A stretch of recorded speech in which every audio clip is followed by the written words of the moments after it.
My name is Adele Tutter. One of the things I've been studying is the epic poem, The Metamorphoses, Ovid's telling of the classical myths of transformation. Rather than approach these myths directly, I've been looking at them through the eyes of the artists who have been interpreting them for thousands of years. In my latest paper in IJP, I focus on the 17th century painter Nicolas Poussin, who painted the myth of Narcissus at least 4 times over a span of 30 years.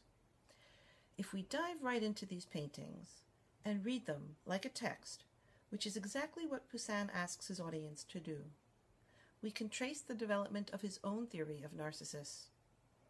In his eye, the reflection in the mirror that Narcissus falls in love with is in fact a representation of his admiring mother's mirroring gaze. In his last version of the Narcissus myth, Poussin moves beyond this dyadic interpretation and situates the Narcissus myth within the greater context of Ovid's text.